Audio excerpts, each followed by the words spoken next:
Have you ever considered that about 1/10 of your life is spent celebrating Christmas? Based on when you begin shopping, decorating, and listening to Christmas music, and then when you take the tree and the decorations down, and when you start moving ahead into the new year, it comes out to somewhere in the ballpark of 10% of your year, which works out to 10% of your life. That means that your perspective on celebrating Christmas will have a significant impact on your life. I want to try to contribute to that perspective a little bit. We're firmly in the getting season right now. And before you say, oh no, this is the giving season, well, remember that before we do any giving, there's a whole lot of getting that needs to be done. We have to get the decorations up, get the Christmas tree, get the Christmas cards out, get the shopping done, get the presents wrapped, get the house clean, get the cooking done. I wonder how many times, both before and after Christmas, people ask one another, what'd you get? Somebody comes home with bags full of treasures on Black Friday or any other shopping day, and the family asks, what'd you get? Everybody goes back to work and school after Christmas, seeing people they haven't seen in a few days, and right away everybody's asking one another, what'd you get for Christmas? With all of the getting we're all doing right now, I'm pretty sure that it's a very small percentage of the time when people are asked, what'd you get? That the answer is, oh, I got some wisdom. That certainly wouldn't be the answer people are expecting. But of course, the Bible makes it clear that there's no wrong time to get wisdom, that the effort to get wisdom should be an all-the-time thing. Proverbs 4:7 says, wisdom is the principal thing. Therefore, get wisdom, and with all thy getting, get understanding. In this very busy, often overwhelming getting season, with all thy getting, get wisdom. Wisdom is a priceless commodity.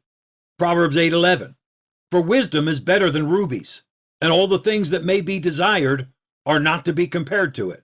That's quite a claim. All the things that may be desired are not to be compared to wisdom. What makes wisdom so valuable? It's the fact that wisdom is the mind of God for decision making, for navigating life, for strengthening friendships, the mind of God for succeeding at work, for managing your finances, for dating, for marriage, for child rearing, for problem solving. Far too many people place no value at all on getting wisdom on a daily basis. And then when they face the challenges, the crossroads, and the new territories of life, they're clueless. They make painful, costly mistakes. And then they spend the rest of their lives blaming everybody else. Sometimes they blame the very people who constantly urge them, wisdom is the principal thing, therefore get wisdom, and with all thy getting, get understanding. In this getting season, with all your getting, get wisdom. Wisdom never goes on sale. Don't wait for it to be discounted because it never is. And yes, wisdom does have a price tag. But the reason it's never on sale is that the cost of wisdom is a price that everybody can afford. So wait, if everybody can afford wisdom, why do so many people lack it? Proverbs 17:16 gives us the answer to that.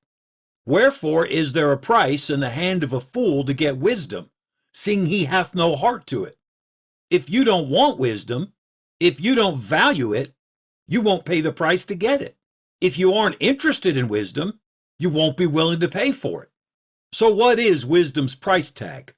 That's found in Proverbs 18:1. Through desire, a man, having separated himself, seeketh and intermeddleth with all wisdom. There you have the cost of wisdom simply stated in 4 parts. First, through desire, a man. Desire. If you want wisdom, you have to make up your mind that you want it badly enough to pay the price for it. Next, having separated himself. Once you've made up your mind that you're willing to pay the price, the first price you will pay is to start separating yourself from foolishness. To purchase wisdom, there are some friends you'll have to distance yourself from, some music you'll need to let go of, some entertainment you'll want to cut out, some amusements you'll need to put behind you. In order to separate yourself to wisdom, you have to separate yourself from foolishness. Part 3 of wisdom's price is seeketh. You need to engage in a constant, diligent search for God's wisdom, primarily through prayer, pleading with God daily to give you wisdom. and through filling your mind with God's Word. The last part of wisdom's price is intermeddleth with all wisdom. You have to, on purpose, surround yourself with wisdom.